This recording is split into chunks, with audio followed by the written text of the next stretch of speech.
fiction movie. Officials from the highest levels of the U.S. government have gone on the record and on camera to speak about an alleged 80-year global cover-up concealing the evidence and existence of intelligent alien life, not just from the public, but even at times from the president himself. Secretary of State Marco Rubio is in the documentary, and he says that the program is so secretive that even presidents have been deemed not vital to know about it. Even presidents have been operating on a need-to-know basis, but that begins to ramp out of control. I had the chance to speak with the movie's director and producer, Dan Farah, recently. He told me how non-human beings had, quote, interacted with members of the U.S. Air Force, as in face-to-face on American soil. You also have two different astrophysicists in the documentary who say that the government has retrieved at least two different alien species, and that one of them made contact with the crash retrieval team. What does that mean? Does that mean it was alive when they captured it? One of the intelligence officials in the film speaks about an event that happened on a U.S. military base where two UAP approached the base. One of them landed, and apparently non-human beings exited the craft and interacted with members of the Air Force and the CIA. The revelations didn't end there. Joining me now is someone who appears in The Age of Disclosure. Lou Elizondo is a former Pentagon official. He's also executive producer of the documentary. Lou, welcome back to the show. Thank you for having me. I just got to ask you first about what I was talking to Dan Farr about. Two different alien species. Can you tell me anything about them? Well, what you're referring to was the alleged potential landing of Holloman Air Force Base back in the 1950s, where a vehicle, a craft of unknown origin, had landed at the edge of the airfield and initiated contact with individuals from both the Central Intelligence Agency and the United States Air Force. And if that's the case, think of the consequences of that, right? That means that somewhere someone had maybe perhaps pre-coordinated or arranged or was aware of this potential landing, enough so that individuals on the base were actually alerted and prepared for and waiting for these craft, right? So that kind of gives you an idea that perhaps there was some sort of dialogue or some sort of communication, perhaps even before that event took place. That was not something that you have firsthand knowledge about. You weren't there. What do you have firsthand knowledge about? Well, boy, how much time do you have, Elizabeth? We've got about 7 minutes. Okay, so as you may know, I ran the government's program at the Pentagon roughly from around 2010 called ATIP to about 2017 when I resigned in protest. ATIP is the program that is in charge of studying alien spacecraft and reverse engineering, right? Correct. Not exactly. It was the Pentagon's investigation into UFOs, or what we now call UAP.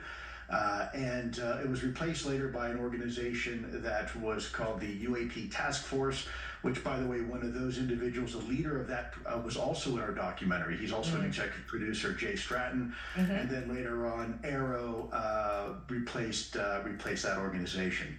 So there's been a lot of people are surprised to learn that the Pentagon, A, studied UFOs, but B, continues to study UFOs and has for a very, very long time. We know from the documentary that they're not just studying UFOs.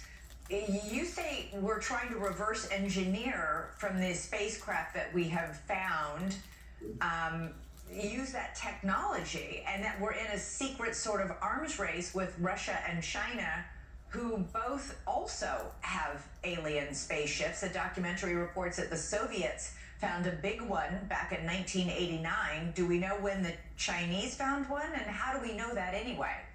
Sure. Well, let me give you some more compelling information here, perhaps, that you may not be aware of. Just recently, there was another hearing on the Hill under oath, and one of the individuals to testify under oath was a journalist named George Knapp. George Knapp testified that back in the early 90s, right when the Berlin Wall came down, there was this brief period of cooperation between then former Soviet Union and the United States, and he received a handful of very classified documents from Russian generals about their UFO program and the reverse engineering program, and he actually successfully smuggled them out of Russia and brought them here to the United States.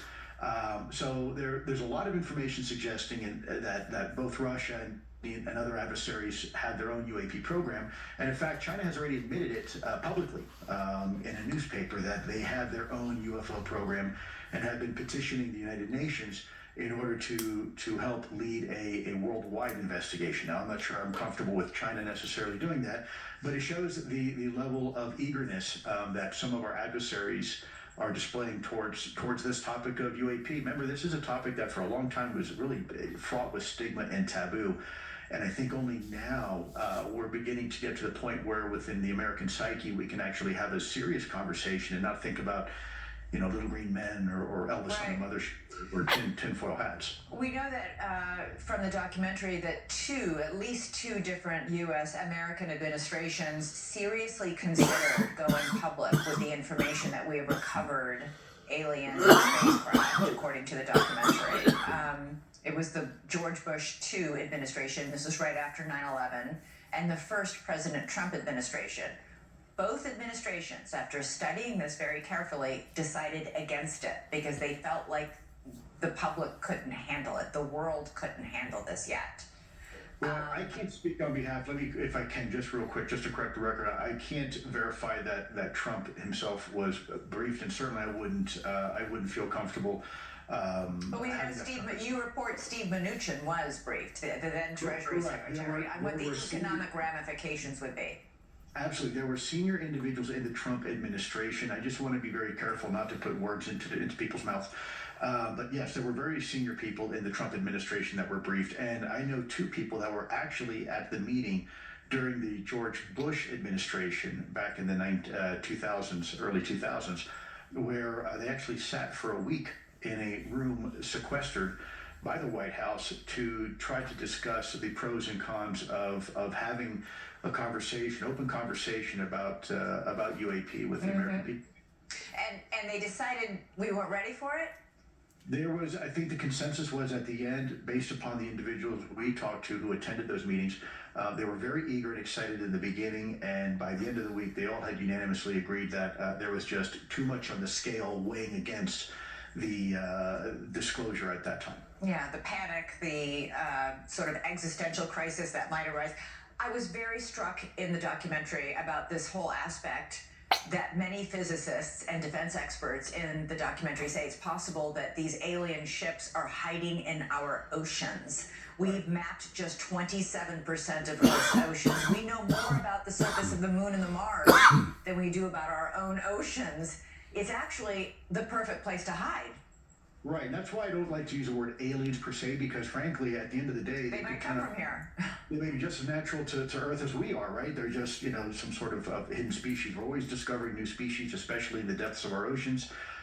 It's miles and miles deep in some parts, and if you wanted to hide something, clearly that'd be a great place to hide something. Lou Elizondo, this is an amazing and fascinating documentary. Do you think the world is ready for an administration of some country to come out and say publicly, we have this and you deserve to know? I think the truth is always the best antidote. Whether the population is ready or not, that's not really for me to decide. I always think that the truth shall always be told. All right, Lou Elizondo, great to talk to you. Thank you so much. My honor and privilege. Have a great night. And by the way, happy Thanksgiving. Thank you. Happy Thanksgiving to you too. Coming up, what if everything we thought we knew about cancer was wrong?